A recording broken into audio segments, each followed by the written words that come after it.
بسم اللہ الرحمن الرحیم الحمدللہ۔ آج ہماری تلاوت کا آغاز 16ویں پارے سے ہوا۔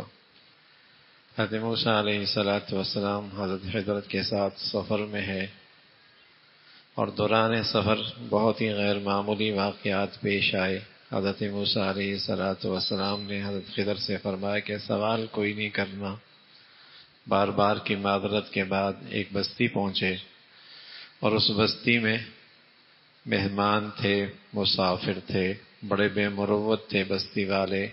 کھانا کوئی نہیں دیا، ضرورت کوئی نہیں پوچھی۔ اس بستی سے باہر کی طرف نکلنے لگے تو ایک دیوار گرتی ہوئی نظر آئی۔ حضرت موسیٰ علیہ السلام نے خضر سے فرمایا چلو اس دیوار کو ٹھیک کرتے ہیں۔ گرتی دیوار کو کھڑا کرنا آسان نہیں ہوتا، مزدوری کر رہے ہیں دونوں ہی اللہ کے پیارے۔ حضرت موسیٰ علیہ السلام پھر بول پڑے احسان ہی کرنا تھا، کوئی بامروت لوگوں پر احسان کیا جاتا ہے، یہ تو اتنے بے مروت ہیں، مہمانوں کا مسافروں کا خیال ہی کوئی نہیں کیا۔ حضرت خضر علیہ السلام نے فرمایا اب ہماری تمہاری جدائی ہے، لیکن جدائی سے پہلے ہم تمہیں بتاتے چلیں،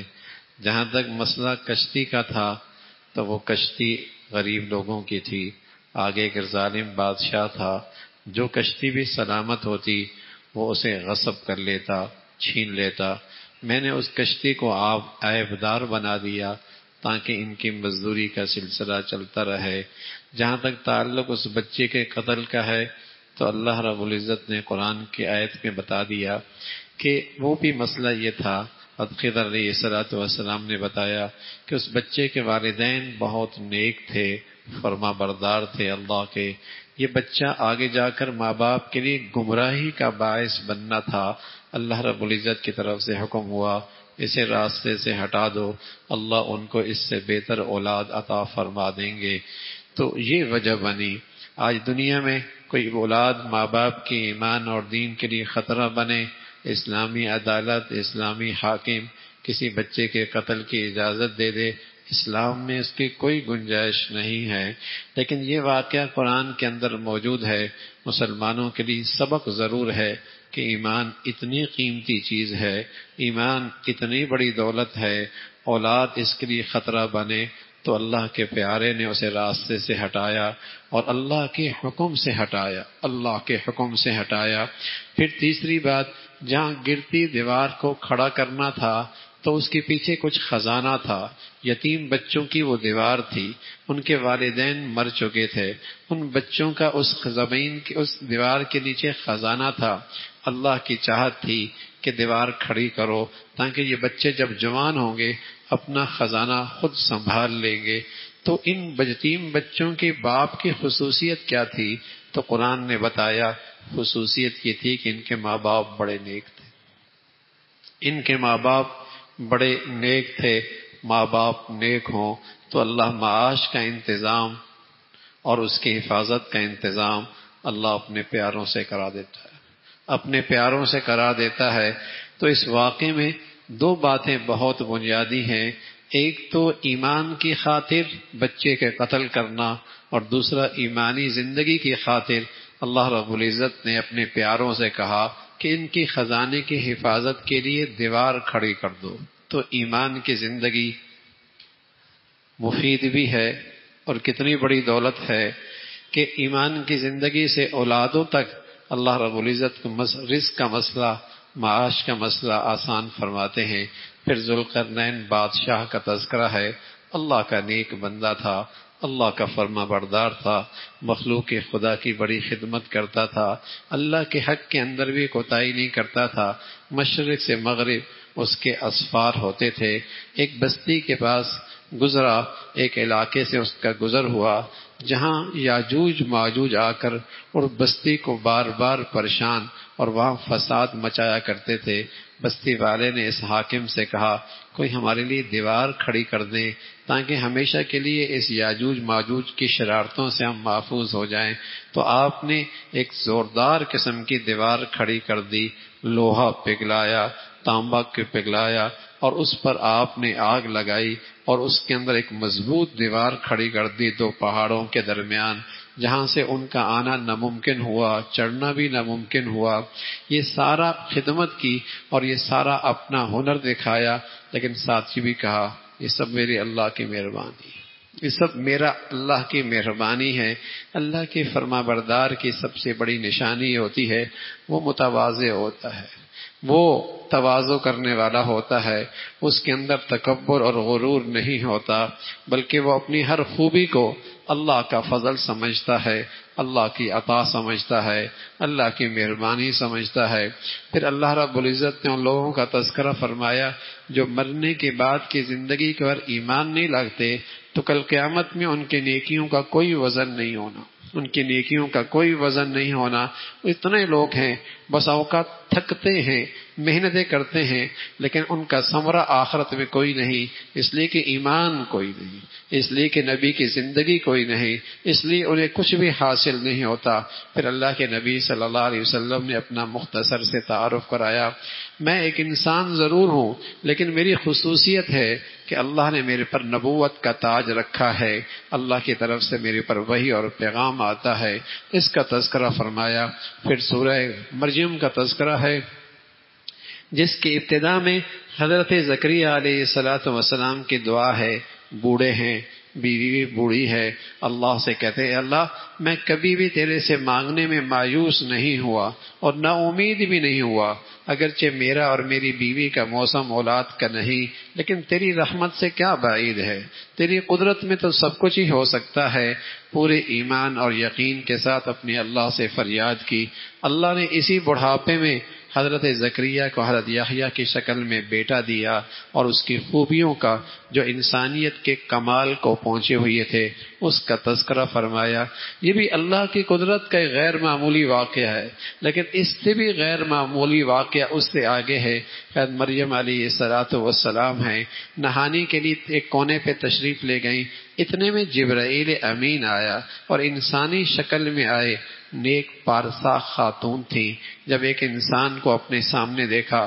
گھبرا گئی اور اس کو اللہ کا واسطہ دینے لگی، کہنے لگی ہٹ جا مجھ سے، میرے قریب نہ آ، اس لیے کہ ایک نیک اور پارسا عورت ایک اجنبی مرد کو اپنے سامنے دیکھ لے تو پارسا نیک خواتین تو گھبرا ہی جایا کرتی ہیں۔ شرم و حیا اللہ نے مرد کے مقابلے میں عورت میں ویسے ہی زیادہ رکھا ہے، تو فوراً گھبرا گئی، اللہ کی پناہ مجھ سے دور ہو جا۔ حضرت جبرائیل نے بتایا میں انسان نہیں، میں اللہ کا فرشتہ، میں پیغام لے کے آیا، اللہ تجھے بیٹا دینے لگا ہے۔ حضرت مریم اور گھبرا گئی، میں کوئی غلط عورت نہیں ہوں، میرا تو شوہر بھی کوئی نہیں ہے، تو میرا بیٹا کیسے ہوگا؟ تو فرمایا ہوگا، ایسے ہی ہوگا، اللہ اپنی قدرت سے دیں گے۔ اور یوں پھونک ماری تو حضرت مریم علیہ السلام امید سے ہو گئیں، کچھ ہی عرصے کے بعد بیٹا ہوا، لیکن جب اولاد ہوئی تو پریشان سی ہو گئی کہ میری قوم کہاں مجھے مانے گی اور کہاں میری بات قبول کرے گی۔ حضرت مریم علیہ السلام اس گھبراہٹ میں تھی، اللہ رب العزت نے فرمایا تمہارا بیٹا ہونے لگا ہے، تو اللہ نے ایک درخت کے ایک کھجور کے درخت کی ٹیک لگا کر بیٹھ گئی، وہاں چشمہ جاری تھا، فرمایا تازہ کھجوریں کھاؤ، پانی پیو، اپنے طبیعت ٹھنڈی رکھو۔ اور پھر جب قوم کے پاس گئی، قوم نے وہ طرح طرح کی بولیاں شروع کر دی، برا بھلا کہنا شروع کر دیا، اے مریم، اے ہارون کے بہن، اور فلاں تیرے بھائی ایسے نہیں، تیرے ماں باپ ایسے نہیں، تو نے یہ کہہ کر دیا۔ پہلی شریعتوں میں خاموشی کا بھی روزہ ہوا کرتا تھا، اللہ نے حضرت مریم سے کہا آپ انہیں سے کہہ دیں کہ میرا روزہ ہے، اشارہ کریں میرا روزہ ہے، میں بات نہیں کر سکتی، اگر تم نے اپنے سوالوں کا جواب پوچھنا ہے تو اس بچے سے پوچھ لو، فاشارت الیہ، قوم اور زیادہ غضبناک ہوئی، مذاق کرتی ہو، حرکت یہ کر لی اور اٹھا کے بچہ لے کے آ گئی، اور پھر کہتی ہے اس معصوم بچے سے ہم جواب پوچھ لیں، سوال اس سے کر لیں، کیسی حرکت کر رہی ہو۔ اتنے میں حضرت عیسیٰ علیہ السلام بولتے ہیں اور بولتے بھی خوب ہیں، ابھی دودھ پیلے بچے ہیں، اور کہتے ہیں انی عبد اللہ آتانی الکتاب، پوری تقریر کر دی، اللہ کی شان ہے، اللہ ہے۔ جب حضرت مریم کی عفت اور پاک دامنی کا مسئلہ آیا تو اللہ نے اپنا نظام بدل دیا کہ اس موسم میں بچے بولتے نہیں، لیکن چونکہ مریم کی عزت اور آبرو اور عفت اور پاک دامنی کا مسئلہ ہے تو اللہ نے فرمایا آج تو اس بچے کو بولنا ہوگا، اور حضرت عیسیٰ کو حکم دیا تم بولو، اور بولے اور کہنے لگے میں تو اللہ کا نبی ہوں اور میں تو اللہ کا پیغمبر ہوں اور والدین کا فرما بردار ہوں۔ اپنی خوبیاں جو اللہ نے انہیں عطا فرمائی تھی اس کا تذکرہ فرمایا تو اللہ نے بتایا یہ ہے عیسیٰ علیہ الصلاۃ والسلام جن کی دعوت اور پیغام یہ ہے کہ اللہ ہی رب ہے، میرا بھی اور سارے انسانوں کا رب وہی ہے، اسی کا تذکرہ فرمایا۔ پھر حضرت ابراہیم علیہ الصلاۃ والسلام کا تذکرہ، اللہ کے بڑے سچے نبی، باپ نافرمان، باپ مشرک، باپ توحید سے بہت دور، لیکن باپ کی عزت کا احترام کا خیال باوجود ہے کہ وہ مشرک ہیں پھر بھی خیال کر رہے ہیں، اور بہت پیارے انداز سے یا ابتی، اے ابا جان تم کس کی پوجا کر رہے ہو جو نفع نہیں دیتا، نقصان نہیں دیتا، فائدہ نہیں پہنچا سکتا، سن نہیں سکتا،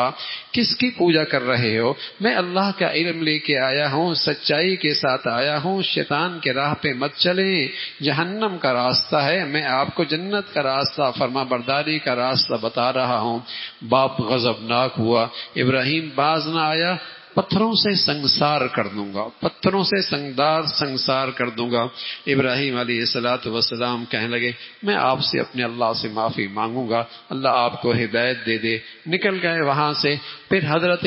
اسماعیل علیہ الصلاۃ والسلام کا تذکرہ فرمایا، یہ بھی اللہ کے بڑے پیارے ہیں، اور یہ اللہ کے جتنے پیارے ہیں انہیں اپنے گھر کی بڑی فکر ہوتی تھی۔ وَكَانَ يَأْمُرُ أَهْلَهُ بِالصَّلَاةِ وَالزَّكَاةِ، یہ اپنے گھر والوں سے کہتے ہیں، نماز کی تلقین کرتے ہیں، زکوٰۃ کی تلقین کرتے ہیں، یہ اللہ کے بڑے پیارے ہیں۔ اللہ کا ہر پیارا، اللہ کا ہر نبی، اللہ کا ہر محبوب بندہ، اسے اپنی اولاد کی نیکی کی بڑی فکر ہوتی،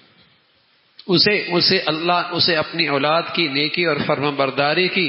بڑی فکر ہوتی ہے، اسی کا تذکرہ فرمایا۔ پھر انبیاء کا تذکرہ کیا، فرمایا ان کے پیچھے آنے والے وہ پھر نمازیں ضائع کرنے لگ گئے، اپنی خواہشات پہ چلنے لگ گئے۔ ہاں جو توبہ کر لے، اللہ کا بن جائے، اللہ اسے سب معاف کر دیں گے، اسی کا تذکرہ فرمایا۔ کفار اللہ کے نبی صلی اللہ علیہ وسلم سے کہتے تھے کہ دیکھو ہم دنیاوی لحاظ سے تم سے بہت اچھے ہیں اور ہماری بڑی اکثریت ہے اور ہمارے بڑے تعلقات ہیں اور ہماری محفلوں کی شان ہی کچھ اور ہے اور آپ کے پاس تو کچھ بھی نہیں، اگر آپ ہم سے بہتر ہوتے تو آپ کی یہ حالت نہ ہوتی اور ہماری یہ حالت نہ ہوتی۔ تو اللہ رب العزت نے فرمایا بہت سارے ساد و سامان والے اس سے پہلے اللہ کے نافرمان گزرے ہیں، بتائیے ان کا انجام کیا ہوا، ان کی پکڑ کیسی ہوئی، ان کا اللہ کا عذاب ان پر کیسے آیا۔ جو دنیا پرست ہوتا ہے نا، اس کے ہاں عزت کا معیار، شرافت کا معیار، کامیابی کا معیار، بلکہ علم کا معیار کیا ہوتا ہے؟ دنیا اس سے زیادہ کما سکے، دنیا اس سے کما سکے، اسے کہتے ہیں یہ بڑا پڑھا لکھا ہے، یہ بڑا سمجھدار ہے، یہ بڑا معزز ہے، یہ بڑا شریف ہے۔ دنیا پرستوں کے ہاں یہ معیار ہے اچھائی کا، کامیابی کا، علم کا، سمجھ بوجھ کا، لیکن دین کے اندر علم کا معیار کیا ہے، شرافت کا معیار کیا ہے، عزت کا معیار کیا ہے، کامیابی کا معیار کیا ہے، سمجھ بوجھ کا معیار یہ ہے جو اللہ کو زیادہ جانتا ہو، جو اللہ کے حکموں کو زیادہ جانتا ہو، جو اللہ کا فرما بردار زیادہ ہو، جس کی زندگی میں اللہ کی نیکی زیادہ ہو، جو اللہ کا پرہیزگار زیادہ ہو۔ اسلام میں علم والا اسے کہتے ہیں، اسے پرہیزگار کہتے ہیں، اسے عزت دار کہتے ہیں، اسے کامیاب کہتے ہیں۔ تو مشرک بھی کہا کرتے تھے شاہانہ زندگی ہماری ہے، تمہارے گھر میں فاقے ہیں، اگر اللہ ہم سے راضی نہیں تو یہ حالت ہماری نہ ہوتی، اور تم سے راضی تمہاری یہ حالت نہ ہوتی۔ تو اللہ رب العزت نے بناوا ہے ماضی کے اندر بھی کتنے ہی مال و دولت والے اور خوشحال زندگی والے، لیکن اللہ کی نافرمان، تو ان کا انجام کیسا ہوا، ان کا انجام کیسا ہوا، اسی کا تذکرہ فرمایا۔ پھر آخرت کا تذکرہ، اور آخرت میں اللہ کے دشمنوں کی پکڑ اور ان کی رسوائی اور ذلت اس کا منظرنامہ ہے۔ پھر ایمان والوں کا تذکرہ فرمایا جو ایمان کی زندگی لے کے آئے گا دنیا میں ایک انعام دوں گا، دنیا میں ایک انعام دوں گا، کیا؟ سلیم الفطرت لوگوں کے دلوں میں اس کی محبت اور عزت ڈال دوں گا،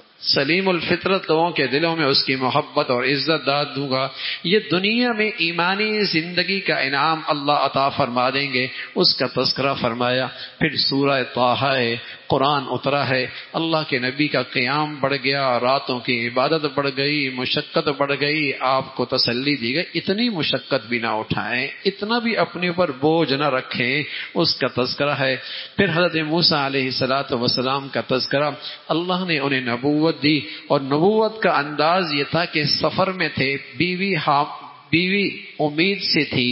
دور سردی کا موسم تھا، دور آگ نظر آئی، روشنی نظر آئی، وہاں گئے کہ شاید کوئی آگ مل جائے، سفر ہے، بیوی سردی کا موسم ہے، بیوی امید سے ہیں کچھ آگ جلائیں گے، کچھ تپش حاصل کریں گے۔ جب وہاں پہنچے تو وہ آگ نہیں تھی، اس وادی میں تو اللہ کا نور تھا، وہاں تو اللہ کا نور تھا۔ تو حضرت موسیٰ علیہ السلام گئے تھے آگ لینے، اللہ نے نبوت دے دی، اور نبوت بھی دی اور ساتھ دو معجزے بھی دیے۔ ایک معجزہ یہ دیا کہ لاٹھی پھینکے تو اژدھا بن جاتا تھا، اپنے بغل سے ہاتھ نکالتے تو چمکنے لگتا تھا، اور اللہ رب العزت نے فرمایا میرے یہ دونوں معجزے، دنیا میں سب سے بڑا سرکش آدمی فرعون، اس کے پاس جاؤ اور اسے میرا پیغام سناؤ۔ موسیٰ علیہ السلام اللہ سے دعا کرنے لگے، اللہ آپ کی حکم کی تعمیل میری دعا ہے، میری زبان کے اندر فصاحت پیدا کیجئے اور میری زبان کے اندر تاثیر پیدا کیجئے، اور میرا بھائی ہے نا ہارون، اس کو بھی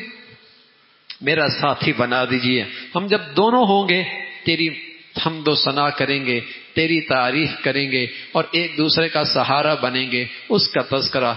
اللہ رب العزت نے فرمایا موسیٰ تیری پیدائش کے اندر بھی ہم نے تیری بڑی مدد کی تھی، جب ساری دنیا تجھے قتل کرنے کے درپے تھی اور ہم نے تجھے بچایا تھا، اور تیری ماں نے صندوق میں ڈال دیا تھا اور دشمن کے ہاتھ میں وہ صندوق بھی چلا گیا تھا، لیکن ہم نے تمہاری وہاں دشمنوں کے ہاتھ کے اندر بھی تیری حفاظت کی ہے۔ اب جا اس دشمن کے پاس، بڑا سرکش ہے، نرمی سے بات کرنا، نرمی سے بات کرنا۔ حضرت موسیٰ علیہ السلام فرمانے لگے اللہ بڑا ظالم ہے، بڑی درندگی کی زندگی اختیار کی ہوئی ہے۔ فرمایا ڈرے نہیں، میں دیکھ رہا ہوں کیا کرتا ہے، سن رہا ہوں کیا بولتا ہے، میں دیکھ رہا ہوں کیا کرتا ہے، سن رہا ہوں وہ کیا بولتا ہے، آپ جائیے۔ حضرت موسیٰ علیہ السلام کا تذکرہ، اور پھر موسیٰ علیہ السلام نے اسے اللہ کی طرف بلایا، اس نے جادوگر اکٹھے کر دیے، جادوگر مقابلے پہ آ گئے۔ موسیٰ علیہ السلام کا معجزہ سامنے، جادو ظاہر ہے، جادو معجزے کا مقابلہ کہاں کر سکتا تھا، اور وہ سارے کے سارے جادوگر ناواقف تھے، جانتے نہیں تھے کہ یہ نبی ہے اور یہ معجزہ ہے، مقابلے پہ تو آ گئے، لیکن جب اپنے ہار دیکھی تو سچائی سامنے آ گئی، فوراً موسیٰ علیہ السلام پر ایمان لے آئے اور اپنے اس ہنر سے دستبردار ہو گئے اور ایمان لے آئے۔ فرعون چیخا چلایا، کہنے لگا تم سب ایک ہو، یہ سب تمہاری سازش ہے، تم چاہتے ہو اقتدار پہ قبضہ کرنا، جانتے ہو اس کی سزا کیا ہوگی، سولی پہ لٹکا دوں گا اور عبرت کا نشان بنا دوں گا۔ جادوگروں کو اللہ نے ایسا ایمان دیا، کہنے لگا سب کچھ کر لے، کیا کر سکتا ہے، ہم تو اپنے اللہ کے پاس لوٹ کے جائیں گے نا، اپنے اللہ کے پاس لوٹ کے جائیں گے، اور اب تک جو غلطی ہو گئی اللہ معاف فرما دیں گے، اللہ معاف فرما دیں گے۔ موسیٰ علیہ السلام کا تذکرہ ہے، اپنی قوم کو لے کر نکلے، دشمن پیچھے پیچھے، اللہ رب العزت نے اپنے پیاروں کو، اللہ نے سمندر کے اندر، دریا کے اندر سے نجات دے دی، انہی لہروں کو اس کے دشمن کی ہلاکت کا سامان بنایا۔ اللہ اللہ ہے بھائی، آگ ہے تو کسی کے لیے حفاظت ہے، کسی کے لیے ہلاکت ہے، سمندر اور دریا ہے تو کسی کے لیے نجات اور حفاظت ہے اور زندگی کا معاش ہے، اور یہ کسی کے لیے تباہی اور بربادی ہے۔ یہ ساری مخلوق اپنی ذات میں کچھ نہیں، اللہ چاہے تو اس میں نفع رکھ دے، اللہ چاہے تو نقصان رکھ دے، اللہ چاہے تو اس میں زندگی رکھ دے، اللہ چاہے تو اس میں موت رکھ دے، ہے اللہ کے ہاتھ میں، اس کے اختیار میں۔ اس کا تذکرہ موسیٰ علیہ السلام کا، اللہ نے آپ کو کتاب دی، تورات دی، ادھر پیچھے سامری منافق تھا جو آپ کے ساتھ رہتا تھا، پیچھے اس نے لوگوں کو، آپ کی قوم کو بت پرستی کے اندر مبتلا کر دیا۔ حضرت موسیٰ علیہ السلام واپس تشریف لائے، اپنی قوم کا یہ حال دیکھا، بڑے ناراض ہوئے، بھائی ہارون پر بھی ناراض ہوئے، اور اس سامری کے لیے بد دعا فرمائی، اور اسے ایک ایسی بیماری لگی جو اسے چھوتا اسے بھی سخت بخار ہو جاتا تھا۔ تو ہوا کیا، کوئی اس کے قریب ہونے کے لیے تیار نہیں، اور خود وہ تڑپتے تڑپتے مر گیا۔ اس سامری اور منافق کی یہ سزا ذکر ہے، اس کا تذکرہ فرمایا۔ پھر موسیٰ علیہ السلام کا تذکرہ، اللہ رب العزت کا وہ غلطی ہوئی، اللہ سے معافی مانگی، اس کا تذکرہ۔ پھر اللہ نے ایک قانون بتایا اور ایک ضابطہ بتایا۔ قانون اور ضابطہ یہ بتایا کہ جو شخص بھی ہماری ہدایت سے اعراض کرے گا، کوئی بھی شخص، امیر غریب، شہری دیہاتی، مشرق مغرب شمال جنوب کا کوئی بھی ہو، جو ہماری دی ہوئی زندگی سے اعراض کرے گا، ہم اسے کیا کریں گے؟ گاڑی لے لیں گے، کوٹھی لے لیں گے، بنگلہ لے لیں گے، گھر لے لیں گے، صحت لے لیں گے، نعمتیں لے لیں گے؟ نہیں، فرمایا ہم اس کی زندگی تلخ کر دیں گے، اس کی زندگی میں سکون نہیں ہوگا، اس کی زندگی میں چین نہیں ہوگا، اس کی زندگی میں چین نہیں ہوگا۔ اس لیے میرے عزیزو، روئے زمین پہ جس شخص کو دیکھو وہ اللہ کا نافرمان اور باغی ہے، تو یقین کر لو اس کے اندر سکون نہیں، اس کے اندر سکون نہیں ہے، چاہے وہ کروڑوں کی گاڑی میں ہو، اور چاہے وہ اربوں کے کوٹھیاں اور بنگلوں میں ہو، اور چاہے وہ جھونپڑی کے اندر ہو، لیکن اللہ کا نافرمان ہے اور اللہ کی دی ہوئی زندگی سے دور ہے، اس کی زندگی میں سکون نہیں ہو۔ اس لیے آج دنیا میں نشہ آور دواؤں کا استعمال سب سے زیادہ ہے، اس لیے آج دنیا میں خودکشیاں ہر آئے روز بڑھتی چلی جا رہی ہیں، اس لیے آج دنیا میں ہر دوسرے گھر میں دنیا میں آج طلاق اور خلع کی کہانیاں ہیں۔ کیوں؟ زندگی میں سکون نہیں۔ اور دنیا آج ترقی کے اس انتہا کو پہنچی ہے، اور انسان کے راحت و آرام کے وہ نقشے ہیں شاید انسان کے تصور میں بھی نہیں تھا، لیکن جتنا انسان آج بھی سکون ہے پہلے کبھی نہیں تھا۔ تو اللہ کا قرآن کہہ رہا ہے اگر تم قرآنی زندگی سے اعراض کرو گے، اللہ تمہاری زندگی تلخ کر دے گا۔ یہ دنیا میں ہوگا، آخرت میں اندھے اٹھائے جاؤ گے، وہ کہیں گے اللہ ہماری تو بینا تھے دنیا میں، فرمایا تم دنیا میں ہمارے حکموں سے اندھے بنے رہے، آج ہم نے تمہیں اپنی رحمت سے دور کر دیا۔ پھر اللہ رب العزت نے اپنے پیغمبر سے کہا جو بھی آپ کو پریشان کرے آپ اللہ کی حمد و ثنا کریں، آپ دنیا والوں کی چمکتی دمکتی دنیا کو نہ دیکھیں،